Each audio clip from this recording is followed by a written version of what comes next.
Welcome to the first finance meeting of the new finance committee, February 1st. Will the clerk please call the roll?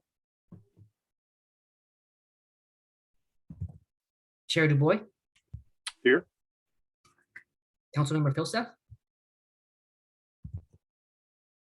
You're muted. Sorry, I'm here. Vice Mayor Koo.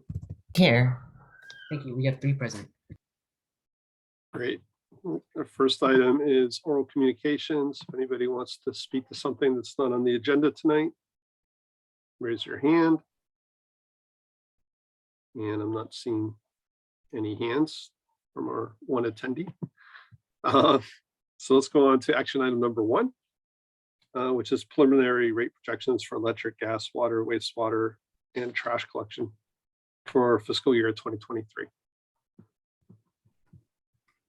Good evening, Chair DuBois, Councilmember Philstaff, Vice Mayor Koo, Dean Batchelor, Director of Utilities. Tonight, Utilities is going to provide the presentation as you described, Councilmember DuBois, on the rate projections. We took these rate projections to the UAC preliminary back in December. We had some feedback from them, and then tonight we want to share that, and then also get your feedback on all of the utility rates as we move forward with this. So with that, I'm going to turn it over to Eric Kennison. Is he here, our manager of rates? Or is it Lisa? Oh, there you go. Thank you, Eric. Good evening, members of the Finance Committee. Tonight, we are bringing to you the preliminary FY23 rate changes. Let's just go right to the first slide. I think one of the things that we are looking at bringing to you tonight is, you can see here our initial rate projections, 5% in electric, 4% in gas, 3% in wastewater, 4% in water, and we've got a new CPI on storm drain. I believe it's 4.2%. But all of this said, we know this was the presentation taken to the UAC. We know at this point in time, though, that there are going to be some deviations from this for a variety of reasons. We've gotten some preliminary data from the SFPUC that they might be raising their rates. And we also tonight we have we're asking for a recommendation to implement the Hydra rate adjuster, and I will get more in that when I get onto my side of the presentation. But as of right now, for base rates, we're still looking at electric on 5%, 4% on gas, and I will let Lisa speak to the water and wastewater coming up next. Can we move to the next slide, please? So always we are looking at trying to do ongoing cost containment for the utilities. We know that COVID continues, and we want to try and keep rate increases down as much as possible. But we do know that costs continue to rise as we go on through time. So we are constantly going through and revising and looking at what we're paying for operations costs, looking at our CIP plans, seeing what we can reasonably do in the shorter and longer time frame, maneuvering and trying to do the best with what we have coming in. Next slide, please. So these are, I'll skip by these slides. I believe most of you have seen most of these slides before. Several examples on here of implemented cost containment actions over the last couple of years. And actually, we'll try to make this, we'll speed this presentation along, and I'll just skip on through these next 2 slides and actually ask if there's any initial questions you have before we launch into individual utilities. Are we already getting paid by Valley Water for the $1 million a year, or is that contingent on them starting construction of their plant? I will defer that question to either Lisa or Carla if they're on the line. The answer is no, we are not yet receiving the $1 million a year. They have to officially exercise an option under the contract for that payment to start, and that hasn't happened yet. Thanks for the reminder. So with that, I believe I'll let Lisa kick off with wastewater first up then. Thank you so much, Eric. I was wondering if it would be okay for me to present the slides, to share my screen. Yeah, we see it. No, the city clerk, I believe, was sharing, but they have undone. So Lisa, I think you are up. Thank Thanks, you. Matt. Just one moment.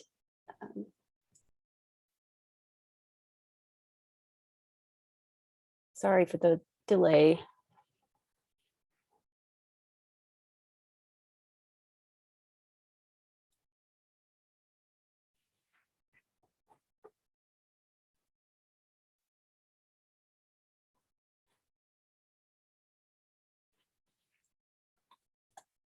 Okay, so thank you. Thank you for waiting. And my name is Lisa Valier, and I'm an acting senior resource planner in the utilities department. And I wanted to note before I start talking about wastewater that Jamie Allen, who is the plant manager for the Regional Water Quality Control Plant, is available if some questions come up that he can answer, and he has to leave at 7. So if you have any questions about wastewater, it would probably be best to ask them while we go through that item. So the proposal for wastewater, just to double check, you can see slide 7 right now. Yes, we can. Yes, okay, thank you. So the proposal is for a 3% overall rate increase in fiscal year 23 for the wastewater collection utility, with 5% increases annually in each subsequent year. There's a couple of main reasons for the increase. It's the first one is to maintain a sustainable rate of sewer main replacement in order to avoid future spikes in collection system replacement needs or costs. And the second reason is to keep up with the treatment plant cost increases. We know that there are large increases coming from the treatment side, and particularly in 2027, there's some large increases expected. This plan continues with the annual capital contribution to the CAP reserve in order to try to stabilize the operations reserve levels. And it also sets aside $1 million each year in fiscal year 25 and 26 into the rate stabilization reserve in order to draw on those funds in 2027 when we know that there's the large increase coming in debt service for treatment costs. And this will allow us to smooth the rate increases out over time. The wastewater fund is also experiencing some reduced revenue on the non-residential side, and that is because of reduced water usage in the winter of 2021. So, and also ongoing reduced water usage from the restaurant customer class. Our estimate is that that's really a one-time situation, and it's about $1 million in fiscal year 2022 that will recover by fiscal year 2026. We're modeling that it will recover by 2026. What I'm planning to do is skip through some highlight slides, but you can ask any questions about any of the slides. Will that work? Or do you want me to go through each of the slides? Why don't you finish wastewater and then we'll ask questions. Okay. So I wanted to highlight that the treatment plant provides service to residents and businesses in Palo Alto 24 hours a day. And much of the plant equipment has been in use for over 40 years. And it's important to replace many of the components in order to provide safe operations and comply with regulatory requirements. The plant has a long-range facilities plan that was completed in 2012, and it provides the roadmap for the maintenance and replacement needs of the aging infrastructure. As I mentioned, there is some increases in debt service for a variety of projects that come online during this forecast period, the next 5 years. And the last 2 projects listed on this slide, this is only some of the projects that are being done at the treatment plant. And the last 2 listed here, the laboratory and operations center and the secondary treatment upgrades, are going to the debt service or loan repayment for those are going to come online in 2027. And you can see that they're very large projects. So I wanted to tell you a little bit about some of the cost drivers on the collection side. We have operational cost drivers, primarily salary and benefit increases. We have 2 to 3% inflation for various other operating costs, trying to follow the inflation levels in the long range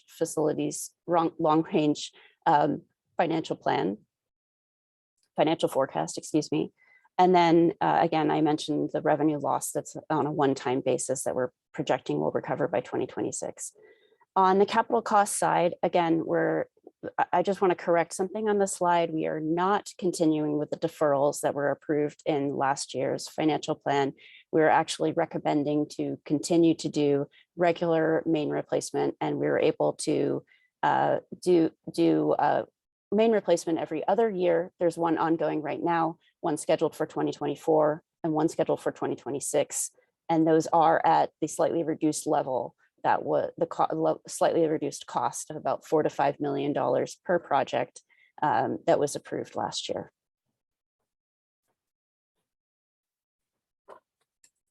So this chart shows you the cost and revenue projections for the wastewater collection utility. The stacked bars show the cost categories for the past several recorded years and then the projected years.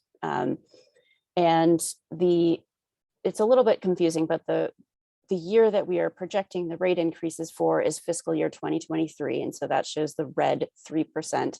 And then you can see the 5% in each of the subsequent years. That's in the red at the top. The red line is showing you the revenue projection, and the stacked bars show the cost. So on the bottom for the bars, you can see the light blue is the treatment operations costs and the dark blue is the treatment capital and debt. And you can see that the majority of the treatment costs are for operations, but that the majority of the increase, as you can see in 2027, is coming from the treatment capital and debt service costs. On the collection side, there's the green and the orange bars. The green is showing the collection operations costs increasing over time, and then the collection capital and debt in the orange at the top. And the reason that those are a steady level over the years is because of the funding that we are doing, the steady funding that we're doing to the CIP reserve. Let me just show you the, actually going to skip to show you the operations reserve. And you can see that it shows the minimum and maximum guideline levels. The target level is at the dotted gray line in the middle, and that is at 105 days of O&M and treatment expense.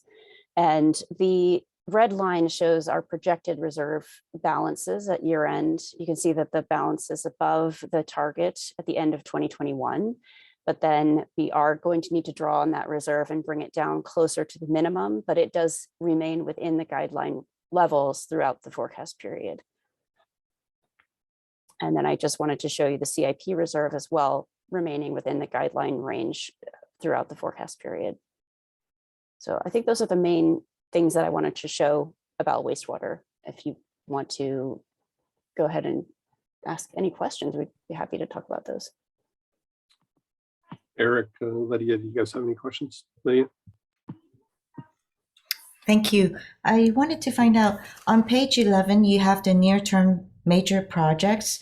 What is near-term, and approximately when are these projects going to be, which years? Let me give you an approximate answer, and then if you want more details, I'll defer to someone from the Approximate plant. is good. So the sedimentation tank, the loan repayment begins, I think, in 2025 for that. What I have is the date that the wastewater collection customers will really begin to pay for those projects. So that's what I'm mentioning. And then the outfall pipeline, the loan repayment, I believe, is beginning in 2026. And then, as I mentioned, the laboratory and operations center and secondary treatment upgrades, the loan repayment and revenue bond payments are going to begin in 2027. And then on the page where you have the operational costs and capital costs to the project, are those dollar amounts, the dollar amounts listed, are they in these figures, like the 19 million, 14 million? Are you speaking about this chart? No, it's a chart with the operational costs and capital. Oh gosh, this one. This one, operational costs and capital costs? Slide 12? Not really, but it was a lot of words. A slide with a lot of words. This slide? Okay. No, it's okay. That's all right. I So- suspect you have it. So let me try to explain. I think your question is about the treatment costs. So the treatment costs, and actually there is a slide that might help to explain. The treatment costs are shared among 5 partners. And so it's Stanford, East Palo Alto Sanitary District, Los Altos Hills, Los Altos, and Mountain View. And so the costs of the full cost of the full cost that's on the slide that we were just looking at is shared across the partners. So it's Palo Alto pays us a portion, approximately a third, but it varies. And so I don't know if that provides a little bit more of an overview. Yes, thank you. Vice Mayor Thanks. Ku, I think you're also trying to get at when the project costs are included in this forecast versus when the debt service costs are included in this forecast for those. So to your point, and Lisa can help us on how this is factored into the forecast itself, what will happen is when we are making these significant CIP investments, kind of think about it like the public safety building or the California Avenue garage, where there's going to be a revenue coming in from a loan or from a bond debt issuance, right? And then you're going to have a massive capital outlay. So let's just say it's a $100 million project. We've got money coming in from a loan perspective and with partners, and then we're going to outlay the cost of that capital investment. And then once that capital investment comes online, the dates that Ms. Belair showed you or told you verbally on those projects is when we're actually going to materialize in terms of paying it, not revenue versus expense, but the debt service associated with it, right? So once it comes online, let's say in fiscal year 2025, then we're actually going to be paying over a 30-year or whatever the amortization period is of the financing mechanism, an annual contribution to pay down that capital improvement debt. And all of the partners will help us pay down that capital obligation, that debt obligation every year based on their fair share. So in the immediate, you'll see budgets balloon up both on the revenue and the expense side as we make those investments. And then ongoing, you'll see a steady drip of debt service payments as we are moving through the financing portion of it. Thank you. I really appreciate the walkthrough. Yeah, no problem. Eric? Yeah, thanks. So actually, this was the slide I was looking for. Sorry, this is going to be kind of a real kind of Zen question here, but we've got, and this is true of the other utilities as well, right? So we're extrapolating out in the future that we expect costs to rise at 5% a year, or rates to rise at 5% a year. So CPI is 3 to 4% a year. So something has to be going up faster than CPI. So what is it, right? And yeah, there's a lot of capital projects, but in principle, we save enough money each year to pay for our capital needs. And so, unless construction costs are going up faster than 5%, when we haven't saved enough or something like that, that shouldn't. Right. So there's a very hand wavy kind of question, but what's going up faster than CPI? A couple of things I would say. One is the treatment costs are going up higher than that. Why is that? Because they're replacing all the infrastructure that needs to be replaced in order to provide. But if we're working steady state, then every year we're saving some money to replace the infrastructure when it comes to its useful life. So are we not saving enough, or is it bigger than we thought it was going to be, or what's going on there? Yes, I would offer that we have been planning for this as best as possible, but we have been also trying to keep the rate increases to a minimum. And last year we did defer and reduce the wastewater collection side in order to plan for the treatment cost increases. I do want to see if anyone from the plant would like to, at a high level, address that question.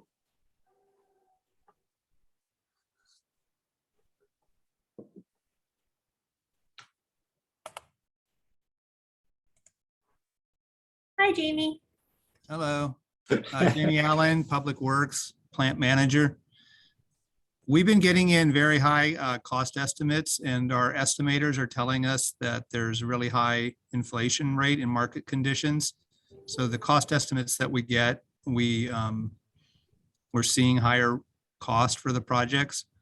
And we hadn't done a lot of large capital projects in past years. And so you're seeing the 5% are reflecting the cost to do our $350 million capital program. And then once most of those big projects are done, it goes back to more normal steady state. And our So biggest. if I can extrapolate that a little bit, Jamie, tell me and Karin if this is right. What will happen is when those capital costs are increasing, our financing costs are going to go up. So the amount of debt that we're issuing or the loans that we're seeking are going to be significantly higher, which then means our debt service is going to be higher than what it was previously estimated at. Right. But again, you understand, this is sort of the really, intergalactic level question is that we, under normal, I mean, in a perfect world, we'd sort of anticipated all that. And, right. We wouldn't have got behind on capital spending and all this kind of stuff, which I assume we didn't, right? And so forth. So, inflation's pretty high for everything right now. Is it higher for this area than it is for, cars and food and gasoline and stuff like that? I would argue it's not just inflation. It's as these projects are moving along in the design process, the designs are becoming more and more sophisticated. And I don't know if you guys remember, we kind of went through this with the infrastructure projects, right? The initial estimates were a decade old. And so it's not just necessarily inflation happening, it's as the design work of the projects move past conceptual and we're in 80% design completion, the estimates for the capital projects are becoming more and more known, frankly, as opposed to estimates. And so I think there is some aspect of not just inflation, but also increased level of sophistication of the engineering around these massive investments as we move closer and closer to being able to actually execute on the projects. But net, if I understand what you just said, including all those costs, the costs of capital infrastructure projects are going up faster than 4% per year. From what the estimates were when the original long-term plan was presumed and adopted, I would say yes, but that's a big. Well, go back and change the estimates, damn it. No, just kidding. Karin and Jamie, I think you can also help us on this one a little bit. It's that kind of funnel. The original capital work in the early 70s was on vacant lots. It was easier to build. Now we're trying to upgrade treatment plants that are running 24/7 with very limited real estate. And it is more complicated to do the construction when you're doing rehabilitation compared to a brand new facility. And the labor market is tight for this kind of work, for electrical work in particular. Engineering consultants, there's very limited number of wastewater engineers and construction managers in the South Bay. So we do pay a premium in this area, but this is true of other treatment plants too. They have very large capital programs. I understand. And to your point, Councilmember Phil said, in a perfect world, we would have anticipated this and the rates from a smoothing perspective, we would have, put all the funding necessarily in the reserve. We all are so balancing as a team, overcharging, right? You don't want to be too conservative in your estimates and do rate increases when you're in an economic downturn, right? Like the COVID period. And so there is some level of risk associated with do we go with the most conservative estimates and base our rate changes based on that? Or, so you're right, in a perfect world, if we had 100% anticipated and gone completely conservative, we probably would have seen higher rates sooner than now. Okay. And then you would have had the funding set aside. Okay, thanks. I'm just sort of trying to think through this. So apologies if you hear piano lessons going on in the background. I don't know how good my mic is. So I think the first utility gets the most questions. We'll get tired by we get to the end. So do we anticipate any grants for any of these projects? Is that factored in already, or would it potentially lower some of these infrastructure costs? Yes, the treatment plan is expecting a variety of loans. I don't know about grants. Yeah, okay. I was just wondering if there are any infrastructure grants that might apply and We're change not, the situation. we always look for grants, but we don't anticipate any at this time. Okay. We did get $16 million from Valley Water for advanced water purification facility. Right, but are we holding that for the advanced purification work? Potentially, yeah. And then I think you said the assumption was the commercial side would be covered by 2026. Is that right? Yes. So what happens if it doesn't? Yeah, I was gonna mention that's another factor, that it's the revenue for the wastewater utility is typically very stable.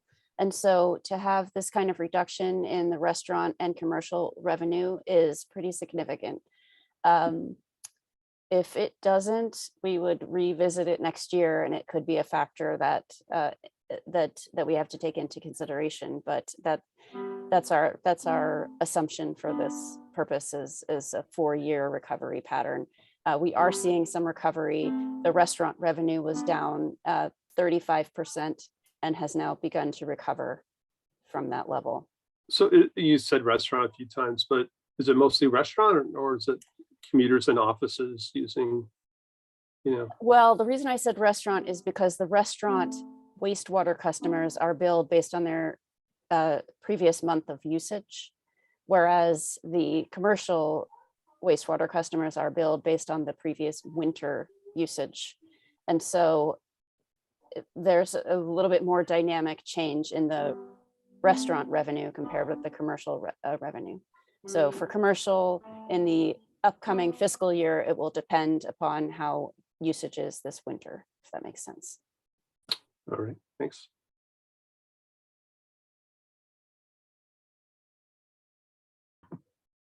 And then I just noticed Dave Yon is in the attendees. I believe he's staff, right? I don't know if we want to promote him to panelist. And then let's go ahead and keep going. Okay, so move on to water. Okay. I'll jump to the right slide. I'm actually not sure which slide it is.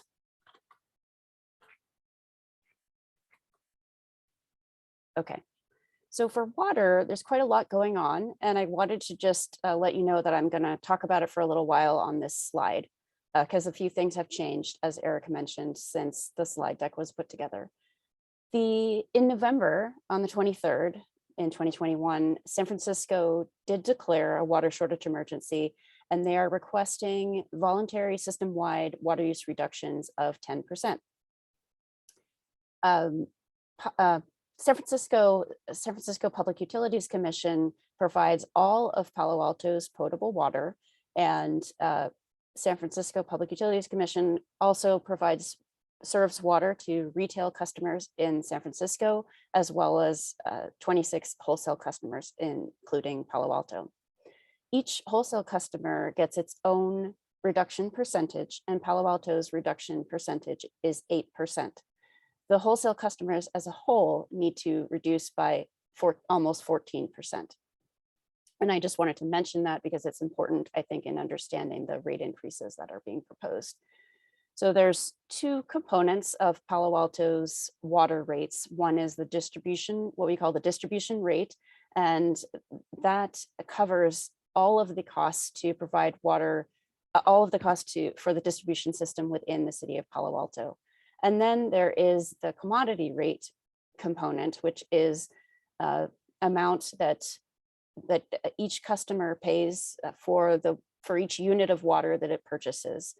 So that's a $4.10 charge that is for each unit of water that goes to San Francisco to pay for the water.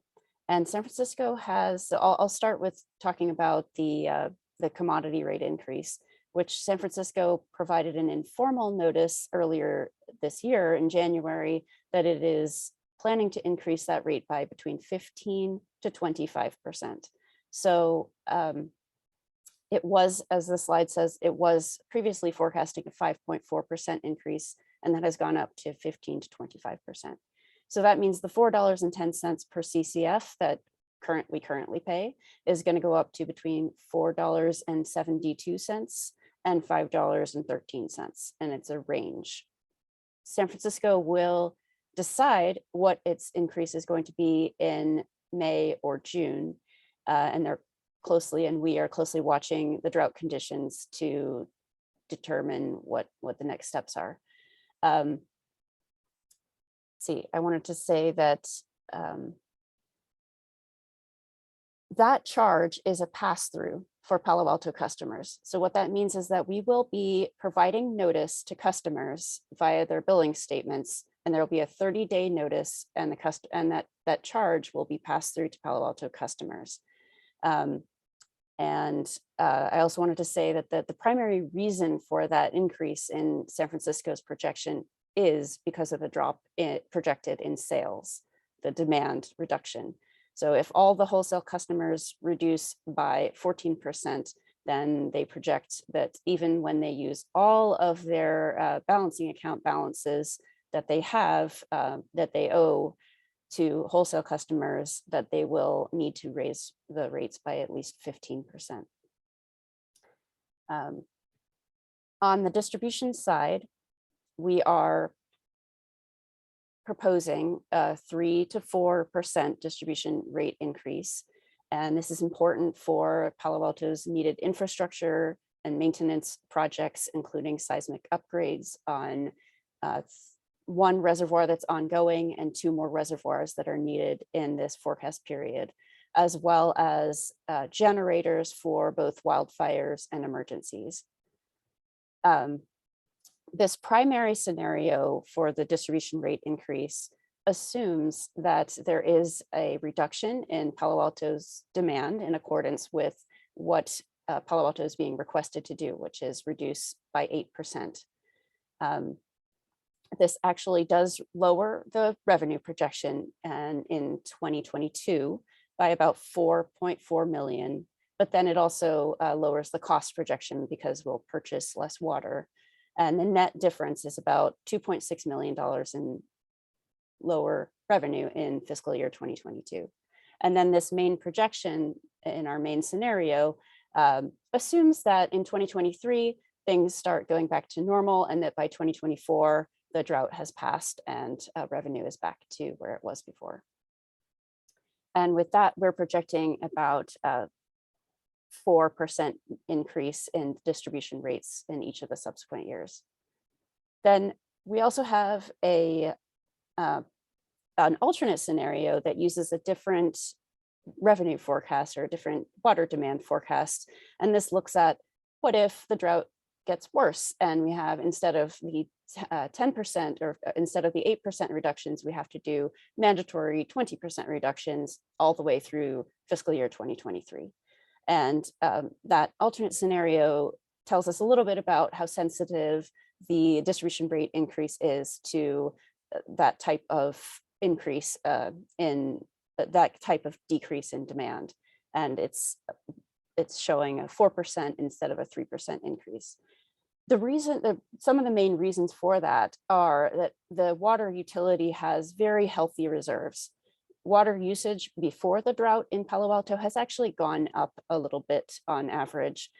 possibly because of COVID impacts. And so the operations reserve is currently at the maximum, and there are $7 million additional that are considered unassigned. And the rate stabilization reserve in the water utility has $9 million in it, and the CAP reserve has $10.7 million. So this plan uses all of those reserves to try to moderate and make steady the distribution rate increases throughout this time period. So putting those two things together, it's not on the slide. I do have some information that I put together if you want to see it. But just to tell you verbally, the proposal, when you combine the distribution rate increase together with the commodity increase, is about 9 to 13% overall increase in 2023. And that is an average system average rate impact for water customers of $8.10 to $11.80. So what I thought I would do is just walk through a couple of slides, and I think I'll highlight some of the main ones that I looked at for the wastewater utility, but we can come back to any of these. And for the water utility, some of the same drivers are in play as for wastewater. Salary and benefit cost increases. I mentioned the possible rental of generators as backup power at pump stations for emergencies. And again, the water sales reductions for drought. And then on the capital side, we have not seen the construction cost reductions. And I mentioned already the one-time costs for the 3 reservoir rehabilitations or rebuilds. And this shows you this drop in revenue in the blue line. This is the same cost and revenue chart. The revenue is in the blue line. The chart was put together when the overall rate increase was 4%. Now it's a range between 9 and 13%, depending upon what San Francisco's rate increase is. And you can see this reduction in revenue that we are forecasting, and then an increase back to where we thought we would be by 2024. And you can see the capital increases. Again, this shows the same pattern as wastewater, where we are trying to stabilize the capital, stabilize the operations reserve by doing steady contributions to the CIP reserve for capital projects. There's a couple of high years because we're making one-time contributions in order to fund the reservoir seismic work. Okay. The operations reserve stays within the guideline range throughout the time period, as does the CIP reserve. But you can see the CIP reserve is where those large fluctuations are being shown now in terms of the every other year water main replacement, together with the one-time seismic upgrades to the reservoirs also planned in some of the upcoming years. I think those are the main things I wanted to touch on for water, and be happy to try to answer any questions.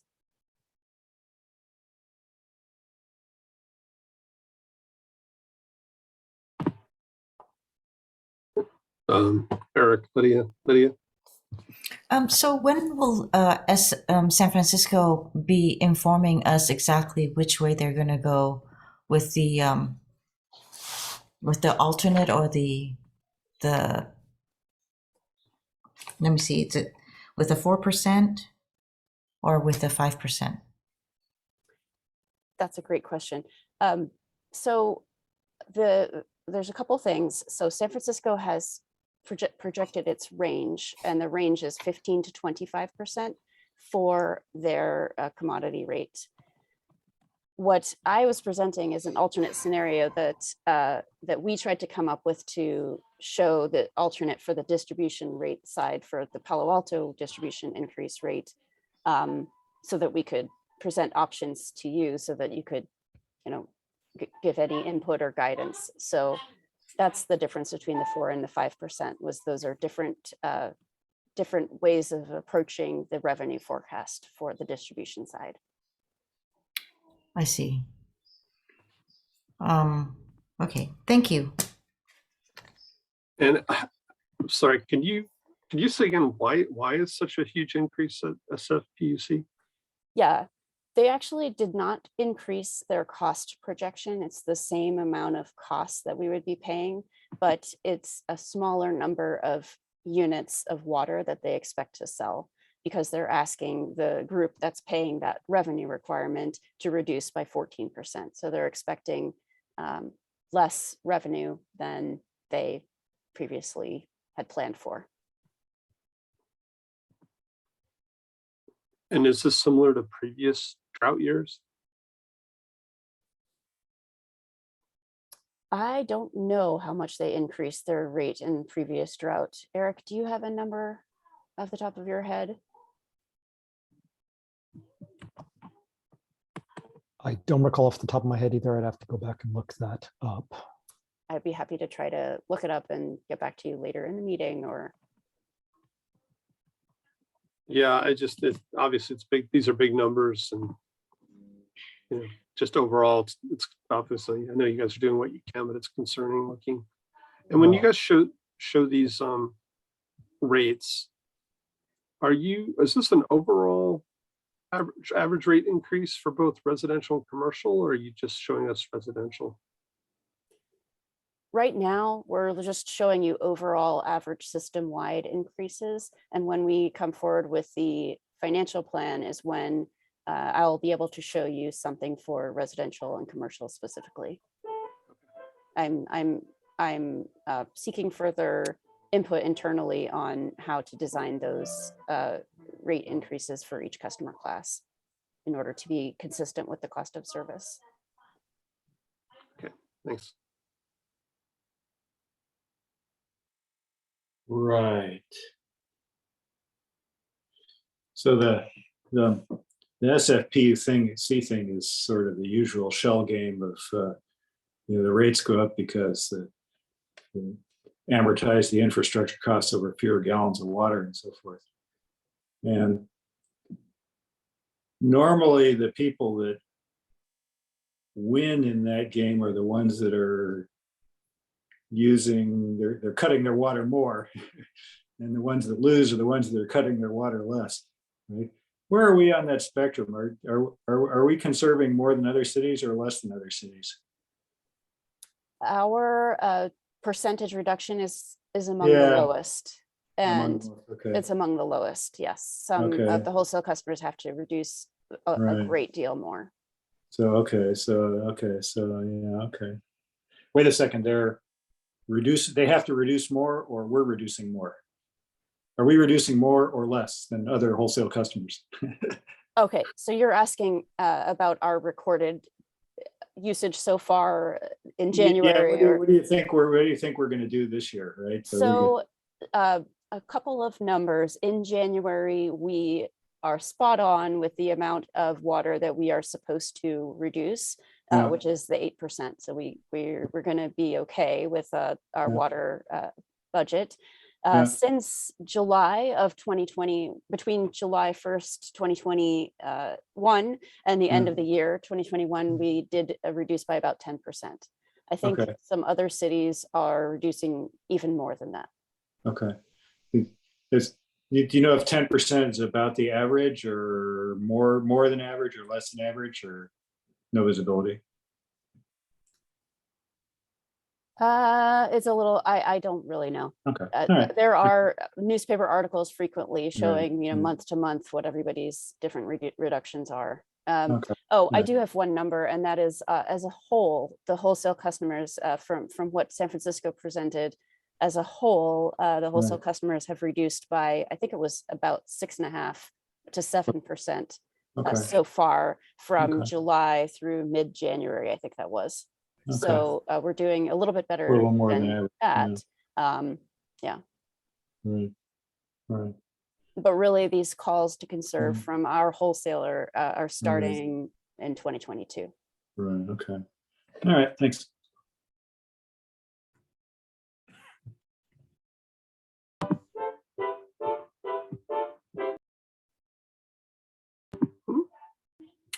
Should we keep going?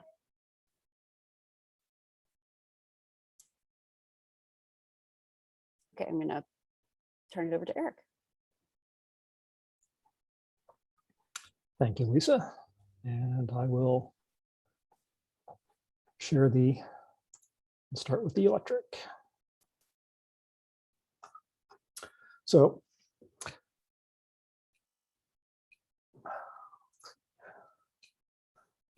tonight, the electric proposal that we're bringing to you is for a 5% overall rate increase. At the UAC, we suggested an 8% increase, but we have a change to that proposal, and I'll go into that a little bit more. Last year, FY21, we saw a big decrease in rates from interest income. We saw higher operating cost increases. We had about 6 million less in reserves than we were planning. Coming into and dovetailing on Lisa's discussion of drought impacts, that has a direct correlation and starts impacting our hydro situation. So there we've got initial estimates that we're going to see somewhere on the order of $13 million plus of additional purchase cost expense. Now, we're in a happy state where we have something called the Hydrostabilization Reserve. We've got about $15 million sitting in there right now. And we set it aside specifically for circumstances like this. But we would be basically tapping that entire reserve out with the 5% scenario.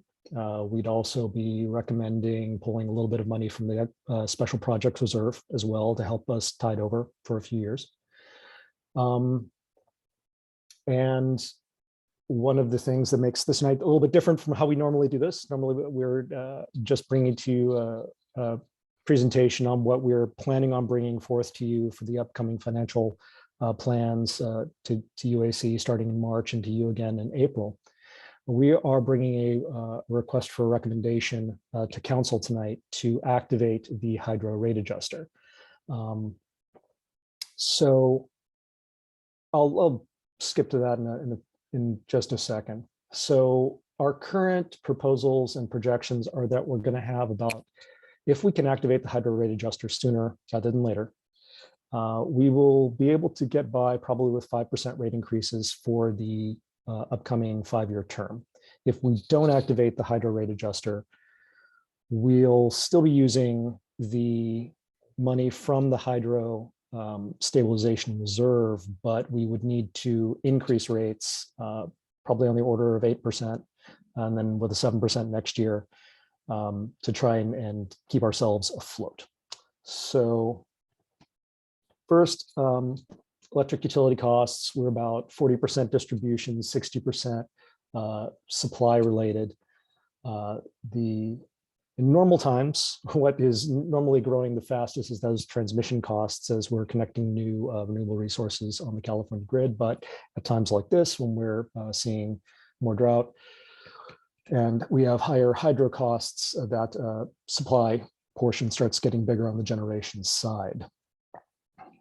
So I'm going to skip ahead a little bit.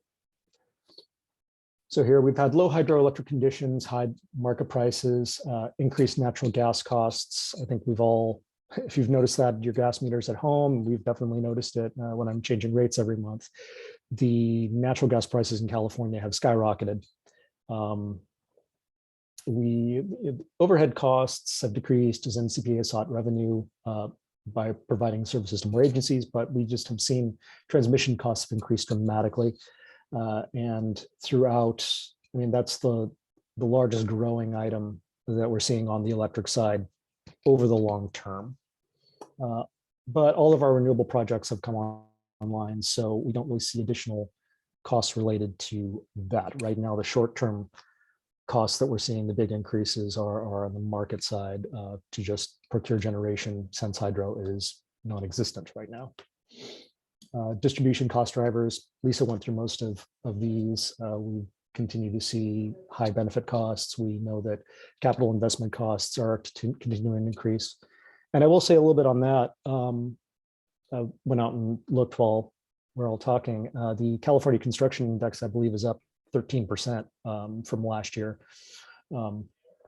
and underground construction costs have increased substantially.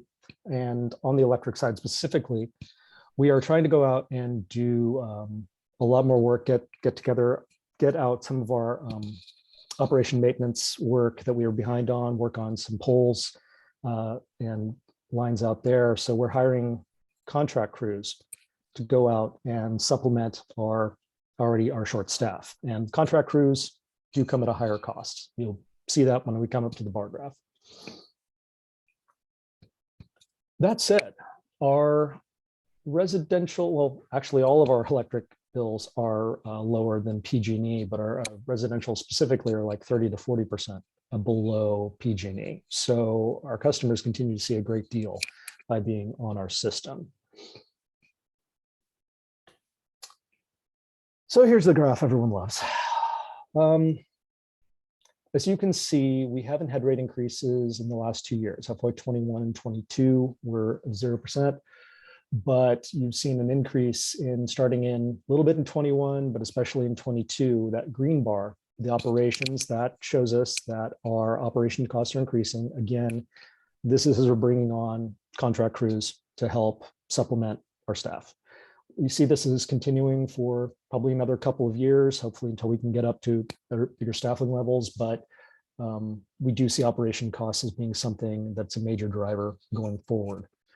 The other big bar that you see that's growing is that orange one, capital investment.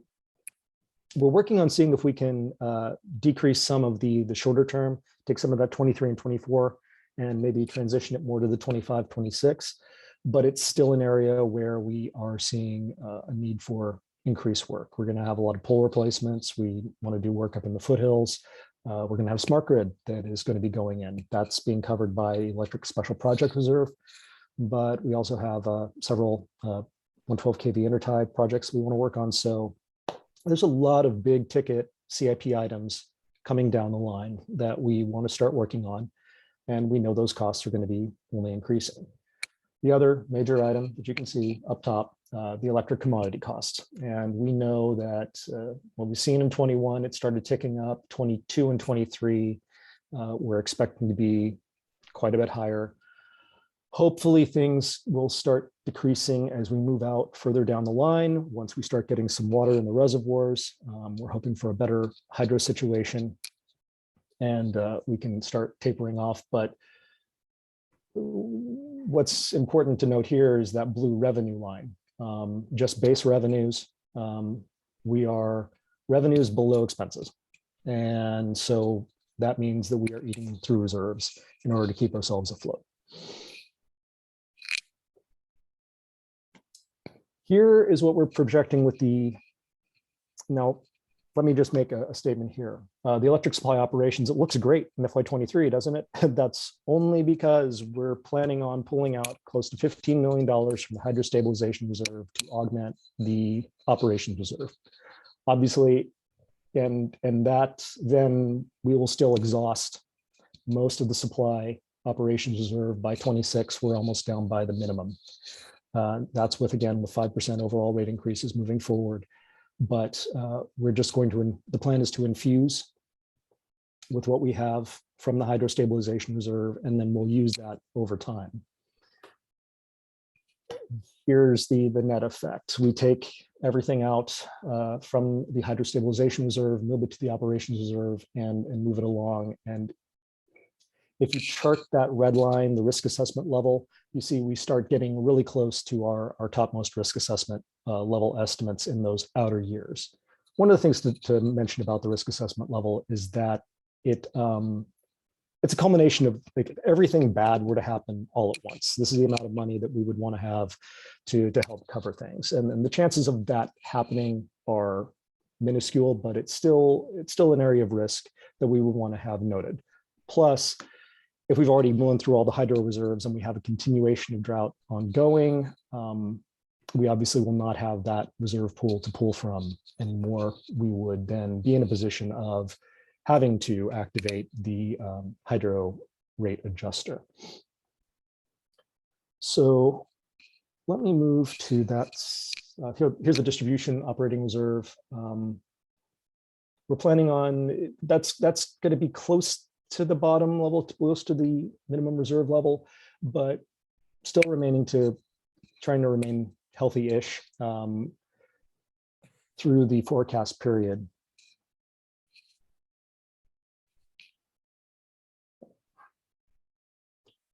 And this is the original we brought to the UAC the last time, which is 8%, 876 for. In those outer years, though, the 4% and 1%, they get smaller because we've just, by going 8%, 7%, 6%, the average rate, we drive it up so much higher, faster to try, and then we have to level up the curve. So let me go to our discussion on the Hydra rate adjuster. The way that we originally set up the Hydra rate adjuster was this, that in May, we would come to you and give you an assessment of how we would see the next year's projected hydro generation looking. We have here, you can see on this chart, we've got the 4 buckets, and the better than normal is better than 480, worse than normal is less than 480. It's 1 standard deviation from each. Right now, sitting here, our California, what we're planning on getting, or what we have in our current hydro levels, is 310, which is below the 319 level. It's really bad. If we could look at it today, we would say, we're in a very poor hydro situation. But the other factor in the Hydro Stabilization Reserve as it sits today is it looks at what the actual level of reserves is right now. Right now, we are sitting on $15 million in reserves, but knowing that we have high purchase costs coming through for FY22, and knowing that we're going to be continuing to have higher purchase costs into 23, we expect that we're going to be pulling out all those reserves. We would like to request that you make a recommendation that we change the conditions on which we can activate the Hydro Stabilization Reserve. That when we see a situation where we are already in a poor hydro generation status, and we know that we are going to be pulling out reserves, that we have the ability, or we're requesting the ability, to activate the hydro rate adjuster. To date, we have never activated it since we put it into place I believe 5 years ago. But we're seeing a need for it now. The benefit about turning it on, say in the last quarter of this fiscal year, is that it would bring in an additional $3 million, roughly $3.5 million. If we could get it activated by March, we'd be almost looking at approximately about $5 million. So it would help supplement that reserve position and allow us to continue at a base level of 5% overall rate increase. And here's where it gets a bit sticky. The hydro rate adjuster in and of itself is effectively about an 8.5% rate increase right on top. The low level is about a 4%, but the high level, the 1.3 cents, is about an 8% rate increase to customers right on top. So sounds like a lot. It's a whammy. On a average residential bill, it's about $5 a month additional. But the benefit of it is that once hydro conditions stabilize, get better, we can turn it off. If I raise rates, the base rates, those continue on until such time as we do a rate decrease, which I would love someday to be able to do a rate decrease. But if we don't turn on the hydro rate adjuster, then I have to factor it into base rates, and we just continue at a higher system average rate for a longer period of time. So that's our recommendation. Just given the situation that we're seeing today, knowing that we're going to be in a dire reserve situation come the end of the year and going into FY23, we are requesting that you recommend that we have the ability, or change the language such that we can seek council authority to activate the hydro rate adjuster, ideally come March or possibly April. So with that, I think that that gives my overarching theme. One is just a presentation on where we're thinking we're going to be for electric rates. This is, like I said, a little bit different. We're actually seeking a request for a recommendation from you on this item.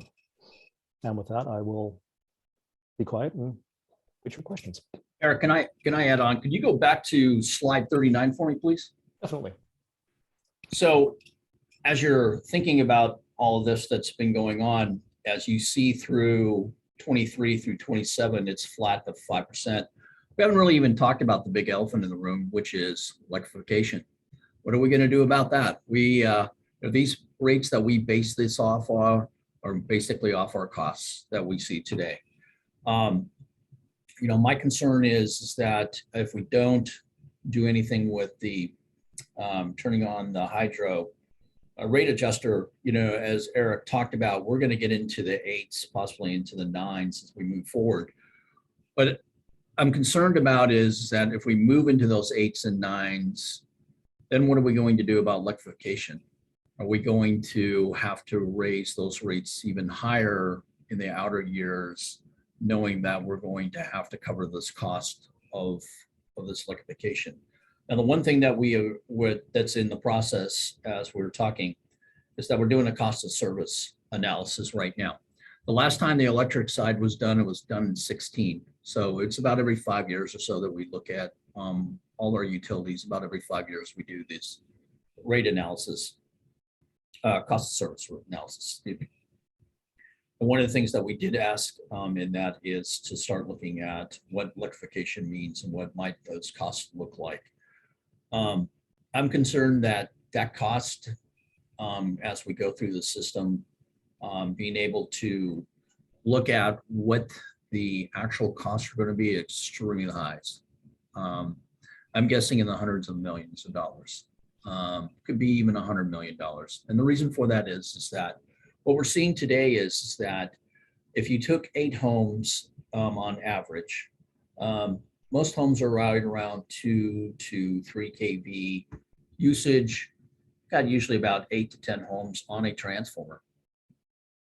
We've just done some back of the envelope, and this is part of the study that we're launching into. To look at this, it looks like that could raise up to 10, 11 kV. So what that means is we're going to have to put up more transformers. So right now today, one transformer does 8 homes. We'll have to put another transformer and split that probably down to 4 homes. So we're going to have to put more equipment. Talking to engineering and the operations groups, we're mostly worried about the secondary side, not so much the high voltage or our feeder lines or our substations. We know that we have enough power out there for that portion of it, but it's going to be in the secondary side, and that's where all the transformers get hooked up to. So, so my concern is that if we start raising these rates so high that once the COSA study is done, which will be at the end of the year, and that's why we did not put any adjustments in here about what the cost might be for electrification. We left it flat for you tonight because I wanted to wait to see at least what the cost of service might look like. And then as we go through that, then we'll start making those outer projection portions of it that we'll have to create a reserve just for the electrification off of the rate costs on top of this, because I believe it should be rate based because the entire system will be touched and every customer will be touched at that point. So again, another reason why I think that for you to consider tonight is not to increase those rates into the 7s and 8s tonight, but possibly think about giving the authority or going to council to get approval to turn on the hydro rate adjuster.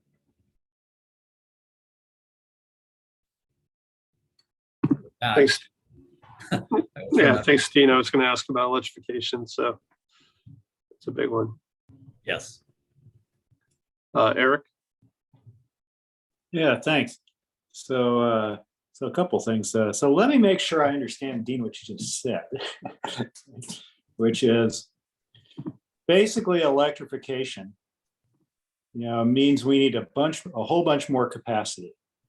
right? As people get off of gas and go on to electricity and install electric vehicles and all that kind of stuff. And that's going to require a big capital investment, lots of transformers and so forth, right? That we haven't factored in here, right? And so that's going to be a big expense. And furthermore, you know, because I mean, presumably after electrification, everybody's going to be using twice as much, twice as much energy as they were before, right? But our current rates for that, you know, doubling their electricity consumption don't cover the capital cost of upgrading all the transformers and the rest of it. Is that right? That's correct. Yeah, they, as you heard from. How come the Eric, current rates don't cover capital costs? They do, but the capital costs, the rates do cover the capital costs, but the capital costs are the projects that we have in place today. Yeah, You know, okay. we do replace. So anytime that we're actually doing some upgrades out of the system today, we're actually doubling sizing the transformers. And so where we can, we will. But you know, as Eric talked about, you know, one of the things that is high on the priority list is to underground that 15 miles of 12 kV line going up through Foothills Park. Yep. Okay. And, you know, we got a bid on that from a design build company that was going to charge us $27 million. And I said, that's just way too much. We'll do design ourselves and then we'll hire and do phases. So as you can see, these capital costs of some of these projects, it's just as Lisa talked about, reserves, you know, reservoirs have to be replaced, infrastructure has to be replaced. Same thing on the electric side, but we have not even come close to understanding what that impact is going to be to the system. Okay, I understand. So, well, you know, I was wondering whether we were going to see the capital investment from electrification show up. So glad we're finally seeing it, because we all knew it was coming, right? Yeah, I wish I could tell you tonight that capital investment is towards that electrification, but unfortunately it's not. Yeah, it's not in here yet at all, right? Right. No. And like I Okay. said, as I mentioned, you know, as we raise those rates, you know, we may see double that. I mean, we may see 16s, 17s. And I think that that's not going to be tolerable to the community. So I think the thing is that, you know, there will be some bond financing that we'll have to do with some of these electrification projects. But I think we need to start now instead of waiting, you know, 3, 4, or 5 years down the road to collect. Right. Okay, so next topic, the hydro accelerator. You know, my inclination is to be pretty supportive of that. You guys been hearing me say for 7 years now, it's like, I don't really like reserves very much, because at least rate stabilization reserves. I mean, I understand the principle, but you know, at some level, you know, the commodity costs what it costs, and you know, we're not going to be able to shield people from that, right? I mean, yeah, the theory of rate stabilization reserves is that, you know, you can smooth it a little bit and people like it smoother, but of course, you know, how do you know whether you're smoothing or subsidizing, right? So I've never really been a huge fan of rate stabilization reserves. And the reality is we're pretty dependent on hydro, right? And if the cost of hydro is going up, we're going to have to pay it one way or another. So I kind of like the idea of you know, putting that cost where it is, right? I think that's, in the long run, that's a good policy.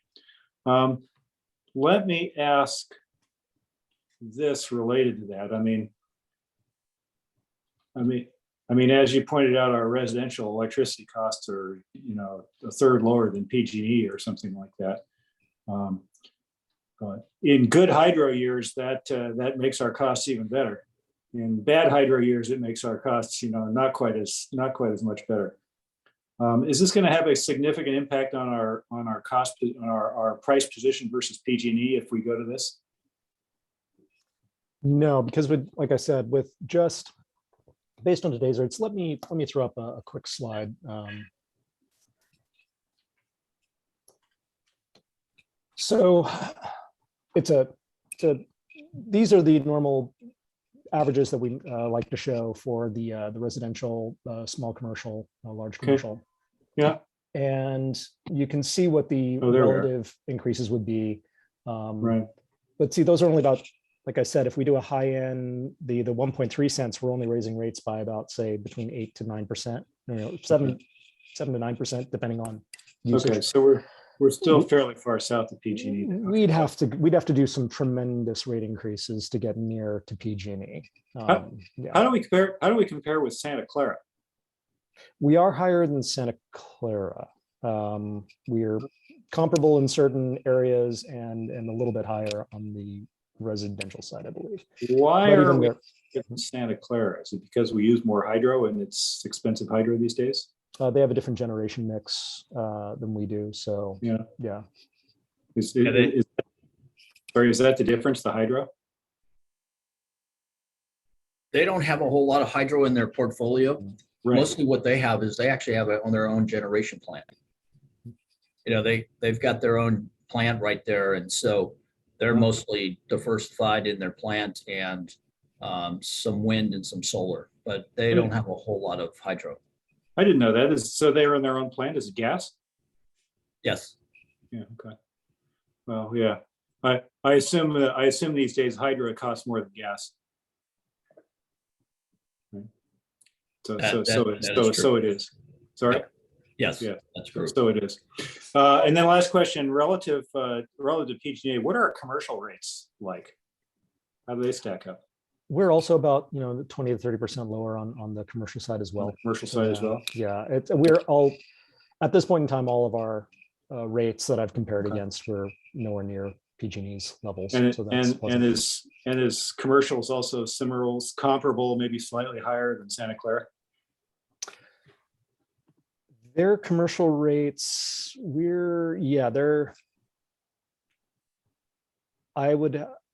I'm not gonna speak just right off the cuff of how the commercial. Yeah.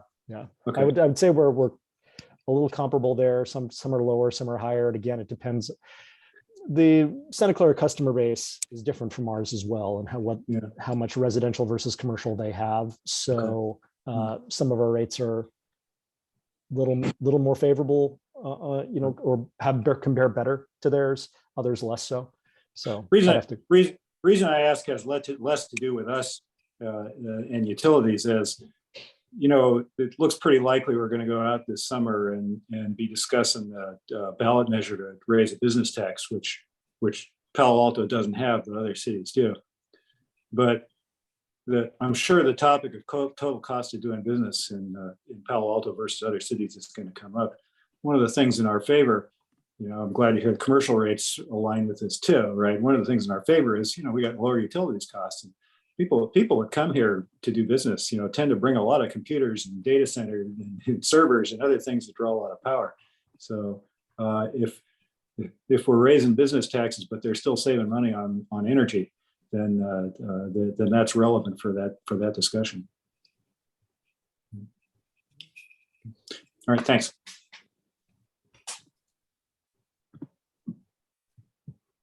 I'll jump in. So just make sure I got this hydro adjuster correct. So you're basically saying we'll tap it now to smooth out the rates, but then once we use it up, if we have an extended drought, then we're going to have an issue. Is that right? Yes. So we would normally, how we would do this is we would use a good hydro year where we have good flows, costs are low. We would take excess money that we get from surplus sales, pump that back into the hydro reserve and use that for dry times like we have right now. That's what we did the last time. When we had surplus, we've been moving money into that hydro stabilization reserve, knowing full well that at some point in time, just like right now, we're gonna have a high cost year or couple of years.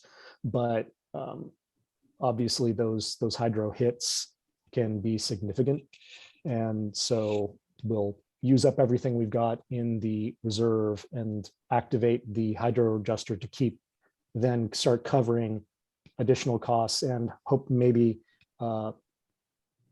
not really use that as a replenishing source to rebuild the hydro reserve, although again, that's up to the council's discretion if they want to do that as well. Keep it going a bit longer. But normally how we would do with the hydro rate adjuster is once hydro conditions become favorable, we would deactivate it. Again, if I go back to the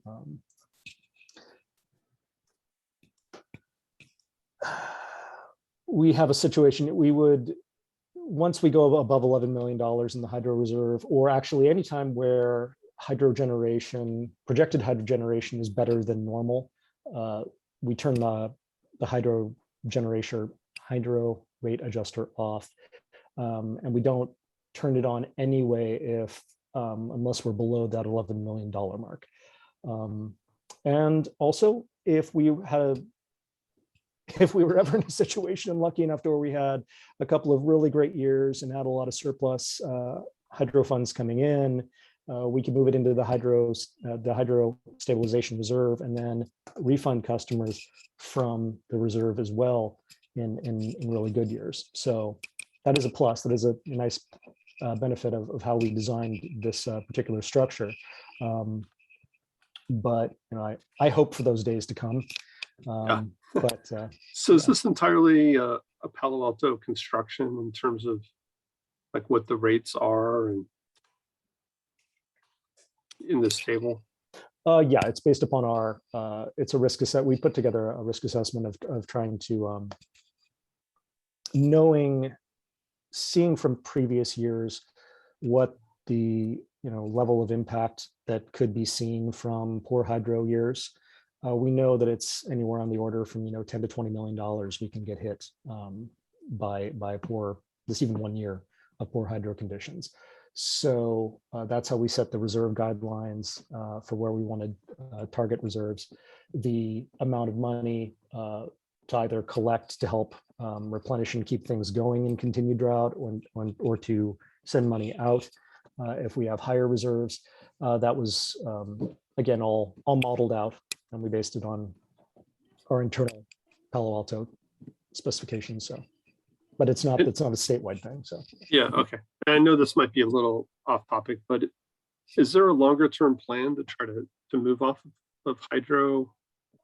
I mean, can we secure more solar, or are we just locked into some hydro contracts for a while? The long-term power mix.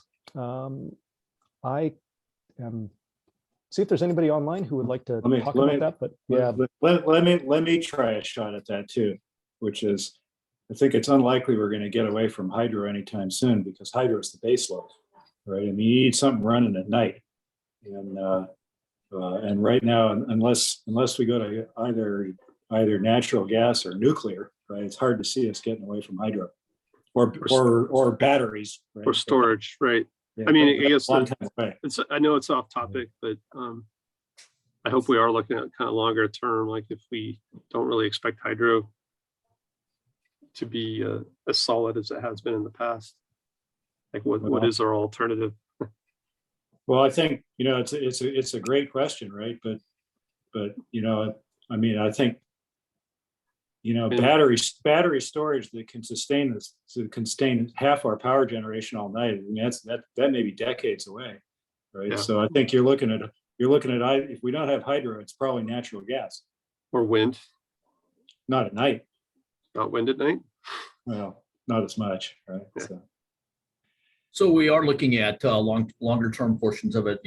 We're trying to diversify a little bit on some solar. There's some new projects coming on board. We have been looking at that. There's also a possibility that we own a portion of a line that runs up into the Pacific West that we have been given out, leasing some rights to SMUD on that line and the percentage that we can have. We are doing some analysis right now on that to see, does it make sense for us to bring back that line? And it would behoove us then to maybe look at some wind that would be coming up out of the Washington, Oregon area. And then the problem with those, you got to pay for some of that transmission cost then, of course. But we are looking at other projects where we can kind of diversify a little bit more in our portfolio. But I think Commissioner Philsuf is correct that, I think the thing is that we do need still some mix of hydro. But I think that, that was the whole conversations around Western. One good thing about it is that, as we get into Western in the past, we were on that contract for 30 years. Didn't matter what their rates, that they increased their rates. We just had to be in that rate increases. But thanks to Lena Perkins, she worked very hard with Western as well as with the rest of the NCPA members that anytime that there's a rate increase, members can actually drop out. We can actually give up a portion of our hydro if the prices get way, way too bad. So there's windows now that we can jump off of. So I think the thing is as we look for that longer term, what that portfolio looked like, it might be an option that maybe we don't take as much hydro, but I think we do need hydro though.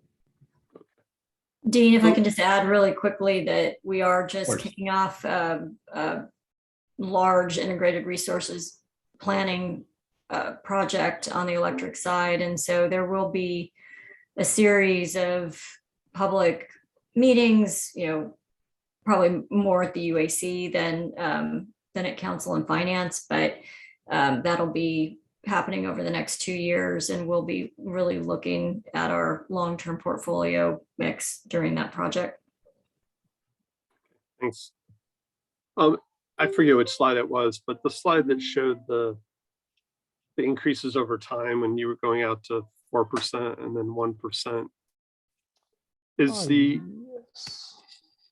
the reason we're having large increases now rather than trying to smooth this out is that if we smooth out those future years that we drop below that risk assessment line? Is that what's going on? I mean, you kind of said we got the steep curve and then it flattens out. So like, why don't we smooth that out a little bit? Yeah. So again, this is just trying to keep, this particular view is trying to keep that 5% rate increase projection going forward. Obviously, if we were to do something a little higher, 8 or 7, we'd bump up and have a touch more in cushion. I'm asking kind of like what, since we have 1% in that far out year. Oh, for like, the, why don't we lower the increase, those 8s and 7s and push them out to that the 1% reason, year? yeah, the reason why we do this is because right here, we don't have any year where we're knowingly dropping any of the reserves below the minimum guideline levels. And so with the 8.7, it's just keeping us right at the minimum guideline in say FY24, and then keeping us skirting along if we do that particular proposal. Distribution reserve is a little bit healthier, but there's not a lot less in the distribution reserve than in the supply. So that's why you need to have larger rate increases sooner to bring the cash in, and then you can taper it off. But if you do something lower sooner, the reserves drop below minimum. And so there's choices there, but that's the general explanation as to why we would do it more sooner. And then if we do start investing in electrification, those future rates potentially go up, or we issue a bond of some sort. You talked about the age of the distribution system, and I'm glad to hear that we're like doubling transformers. Do we need to replace any of our distribution lines themselves to get more power out to the neighborhoods? We will, like I said, our feeder lines and our substations are fine. We're doing some rebuilds, we just got done doing some large projects with Colorado. But the distribution lines, like the 12,000 volt lines, which is the very tip top lines, those lines actually we think that are going to be fine because they really basically hold 12,000 volts on average all the time. It's that secondary line that runs to our homes is the one we're mostly concerned about, because then what happens is you get these off balances. And then what happens is once you get off balances, you get what's called brownouts, where maybe what you had was at your home, you had 220 volts coming in your house, but you're only going to get 110. And that's really bad because when your motor comes on for your freezers, or if you have air conditioning that was on, it'll burn those motors up. So it's the secondary side that we're mostly concerned with. And those are the lines that we will have to replace, as well as distribution transformers. Those secondary lines, are those just the lines that go from the pole to your house, or those the neighborhood Yeah, so lower lines? So they're on the poles themselves. So at the very tip tops of the poles is the very high voltage. It's the three-phase. Or Yeah, the three-phase. So when you drop down right above Comcast, about 4 feet above Comcast AT&T, there's another set of lines. And those are the lines where you see the services going to our homes. Those are the connected. That's the secondary side. Yeah. And if a lot of cities start to look at electrification, it seems like, there could be a big crush of utilities trying to do this at the same time, right? So is there an advantage to us to try to get ahead in terms of components and staff and everything? Like, I think as Eric mentioned, what's happening is that we're finding these contractors, these electrical contractors that we have, are costing us about 3 times as much as our own staff. But what we have done is that we have 2 apprentices that are topping out this year that will become linemen.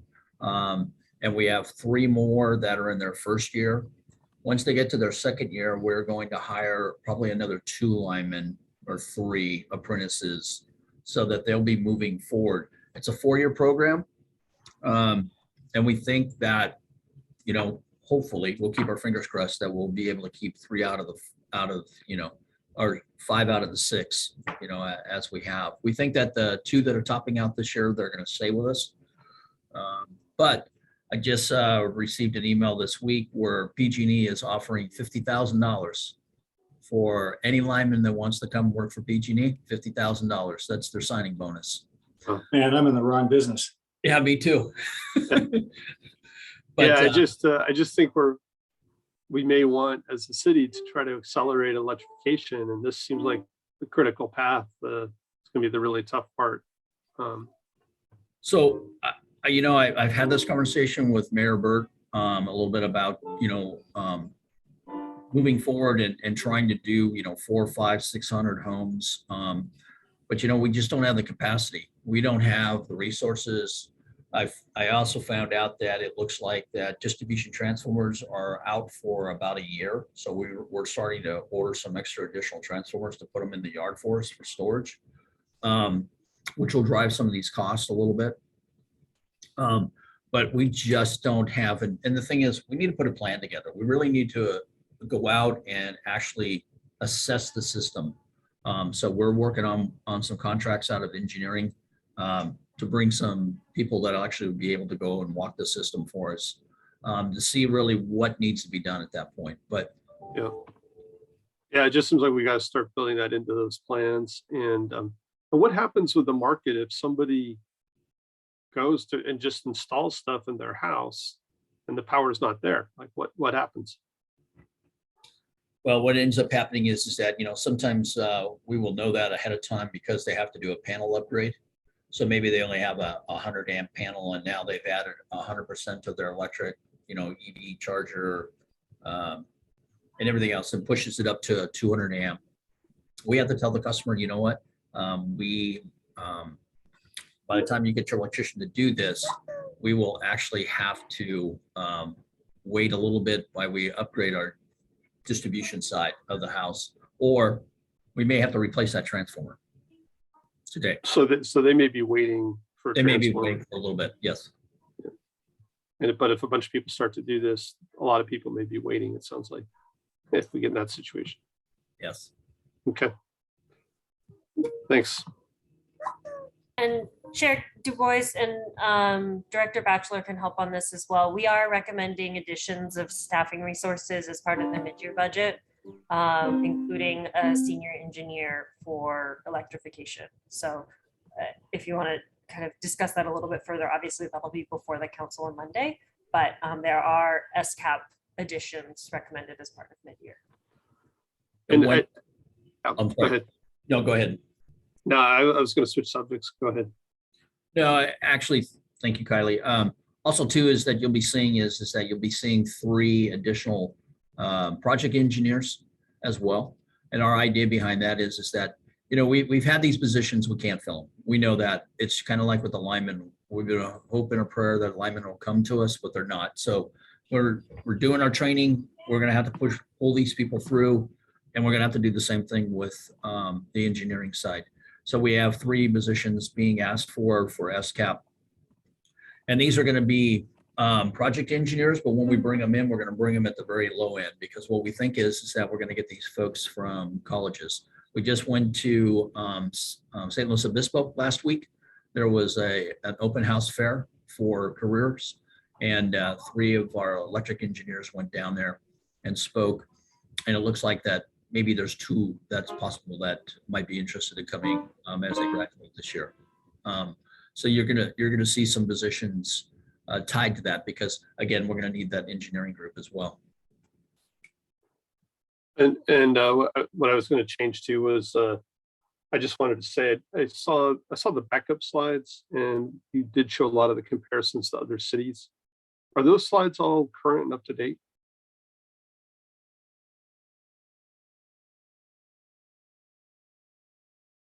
Just really a general question. I think some of them might be a little older, but I mean, they're generally, we tend not to, folks aren't really increasing their rates that much, you know, year over year by a couple percent maybe. So they're generally, they're close. So. Okay. Yeah, so Eric, Liddy, I don't know if you saw them, but they had for every utility the comparisons. But I will say that for the upcoming, the rates that we're bringing to the UAC in March, we'll have all updated. We've done a full redo of all of and reevaluation of all of our rates for those tables. So I know they're updated, coming to you soon. So if this is recommended to council, it's going to go on the consent. I believe if it was, I think, yes, if it's unanimous, we can take it on consent. If not, it would have to be a discussion item. So. And will there be a table 1 in this presentation? Will that be updated? For the overall rate increases? Right, the projected residential rate changes.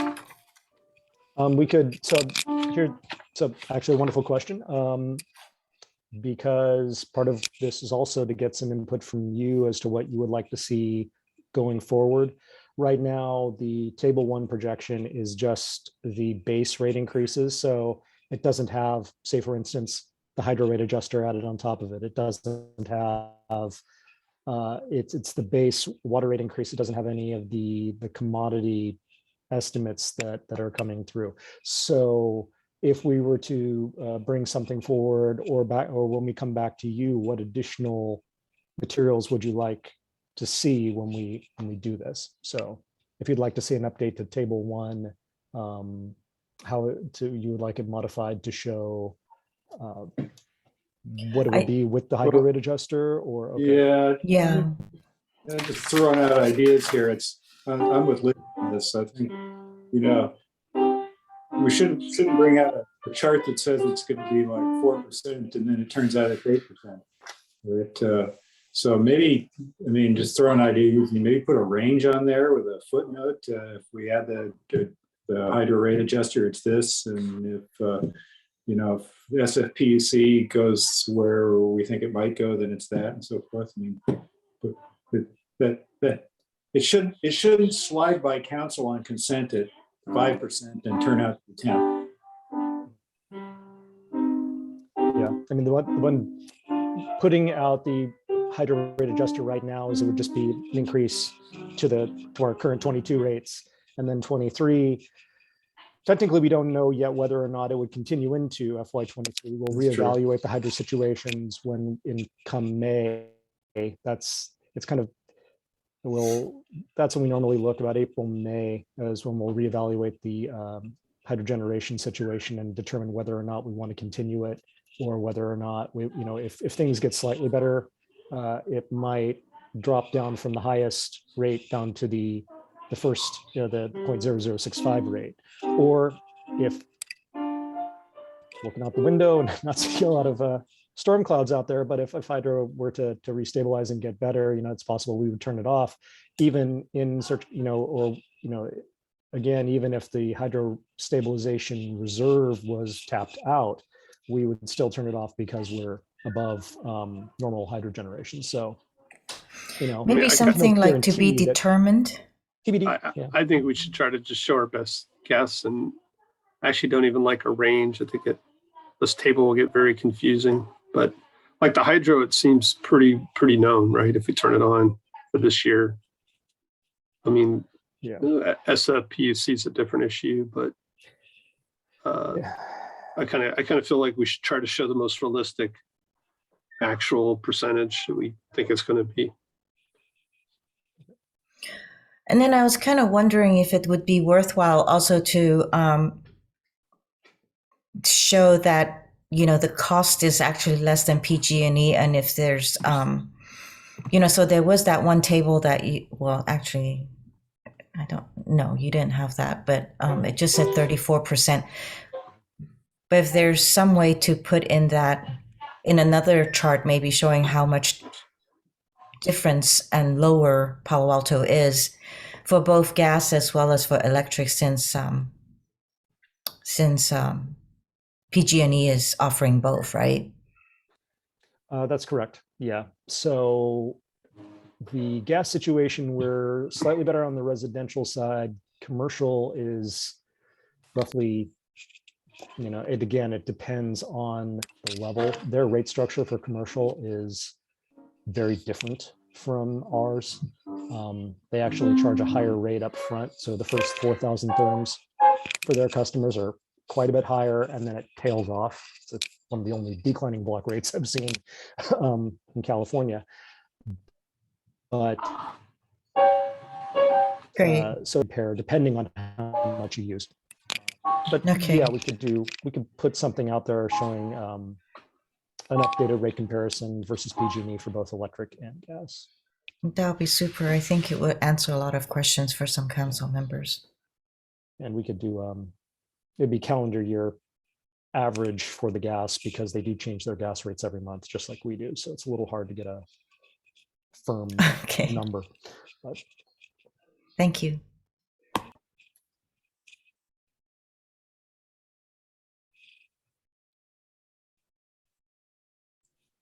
If I may ask a clarification on a question. So if the three of you decide tonight to support the hydro adjuster to be turned on, if we go to council, it would be on consent.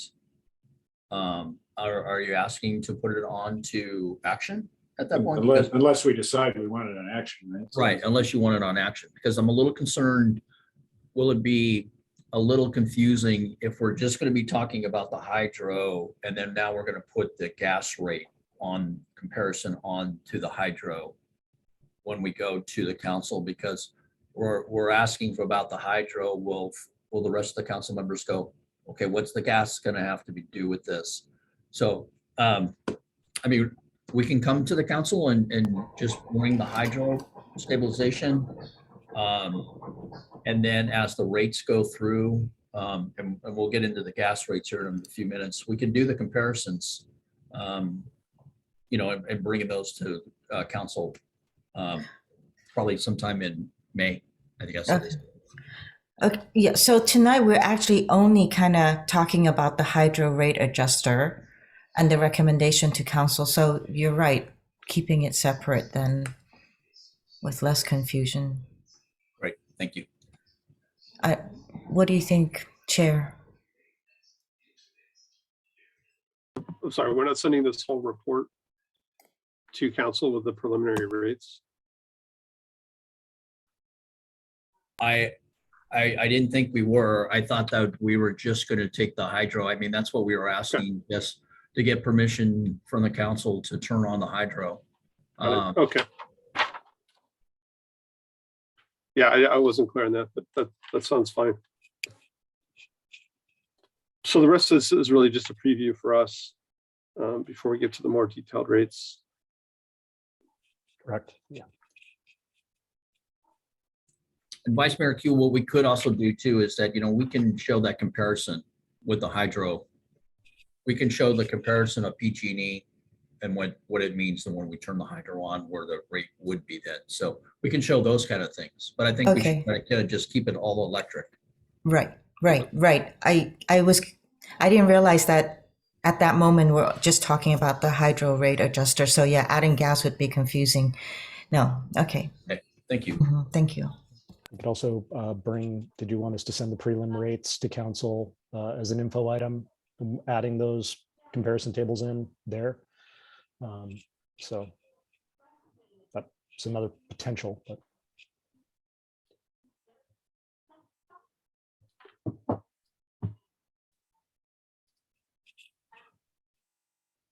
Sorry, who were you asking? Oh, I'm sorry. I'll be quiet. Yeah.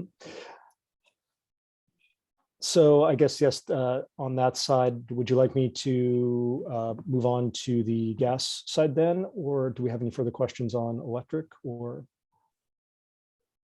I think we're good. Let's go to gas. All right. Let me move to gas.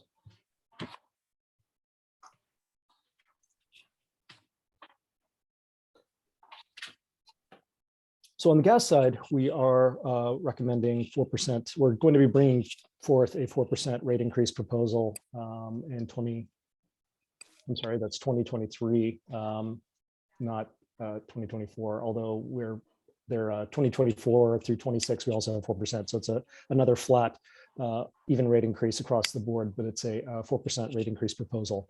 This is slightly lower than what we had last year. We were thinking we might need 5%, but we were able to bring it to 4%. Similar to what we're seeing on the electric side, COVID has impacted both the electric and gas side by reducing sales by about 10% from pre-COVID levels. But the gas side, cost-wise, has fared a little bit better. Here, again, we're about 40% supply related, which is the blue pieces of pie. All of those, anything with the asterisks, the gas supply, the environmental, the transmission, all of that is passed through. So we change that month to month, or month to month for commodity. The environmental and transmission changes quarterly, maybe semi-annually or annually, depending on price signals that we get either from external market in the case of environmental costs, or whenever PG&E changes their transmission rates, sometimes only once a quarter, but sometimes only every 6 months or so. The rest, the other 60%, is mainly distribution related. And let me skip ahead. I think we've discussed most of the drivers in the other places. The one difference here on the gas supply, again, the biggest volatility, and probably what most customers have noticed, is the gas supply. And similar to PG&E, we all float our gas commodity costs month to month, whatever the market is, that's what we bring out. So if it goes from 50 cents to 70 cents, the rate for commodity goes from 50 cents to 70 cents. Transmission rates, as I said, those are based on a PG&E rate schedule, which they follow with the PUC, and then we get allocated a portion of it. That changes maybe once a quarter, or maybe every 6 months, sometimes a year. It depends on when they file, their filings come through or approved by the PUC. Cap and trade costs, carbon neutral costs, those are based upon the allowances that we can buy at mid-market. Distribution costs, again, I won't bore you with this, although I will mention that the cross-border investigation is still continuing in 22 and 23. But after that, it looks like we at least have it planned for about $1 million a year for that project. The price comparisons, the FY21, our residential gas, we're about 14% below for residential. And there we're a little higher when it comes in during the summer months and a little lower in the winter months. Again, what makes our rates different from PG&E is that we have a fixed charge monthly, whereas PG&E does not. So or in summer months when people use less, our bill comparison comes out higher. And in winter months when people use more, we come out less. But again, PG&E's upper tier rates are quite high. And here, yes, like similar to what you've seen in the other utilities, we have a 4% average rate increase moving off for pretty much the rest of the remaining fiscal years. We're seeing the gas supply costs have started to tick up in 22, 23. We were at several almost years of like high 20s, low 30s cents per therm for gas commodity. I think we've hit upwards of 60, 70 cents this just in the last few months. It's been quite an uptick. And again, getting to some more earlier discussions, when we have high natural gas prices, natural gas generators in the electric market are using that expensive gas, so it drives up the price of market purchase electricity. You know, everything is related in this industry. Capital investment plan is ticking right along, just as we planned in the past, where we have 1 year with a large main replacement, 1 year off, 1 year with the main replacement. So that's where in certain years you see that revenue line. Sometimes we're low, sometimes we're high, but the overall projection is that we're splitting the difference, and we are continuing to match along that curve. Again, operations costs we know are increasing over time by about anywhere from 3 to 4%.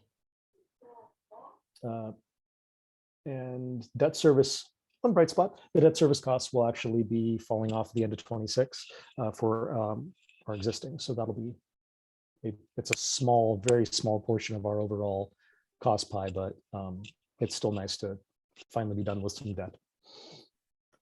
And here at 4% rate increases, we're projecting that the gas operating reserves will be right along the target level. So this fund is in, for right now is in good shape.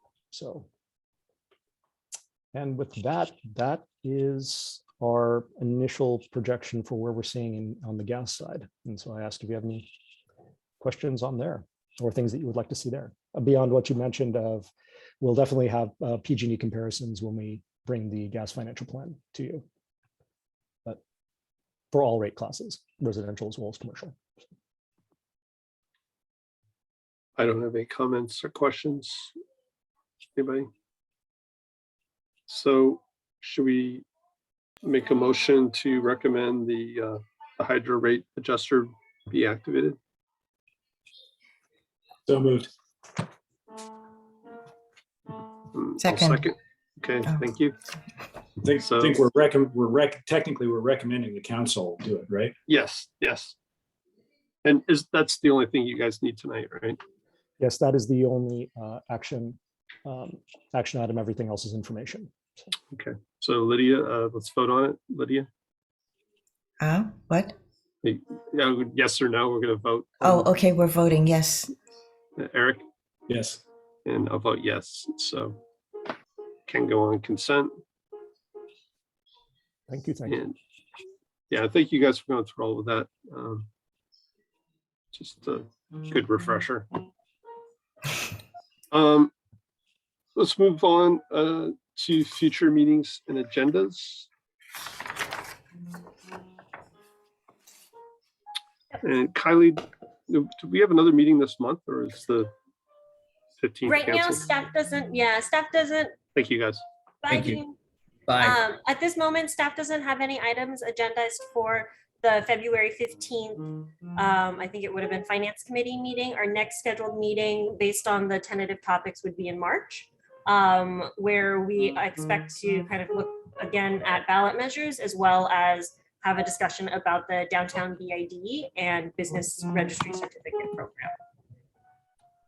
Yeah, so I'll get back to you with some feedback on the agendas, but it sounds like we don't have anything for the 15th. We'll cancel that meeting.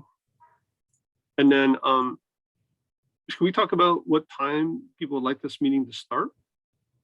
Does Yes. staff have a preference? Staff we've been doing 6 o'clock for the last year, and that seems to have been working. So I would say if that works for this committee, then 6 o'clock would work. But ultimately it is at the leisure of this committee. Is like even earlier or better, or do people want time to eat dinner first, like 5:30? Sure. What do you guys care? I'd kind of rather start a little earlier and finish earlier. I'm easy, but not cheap.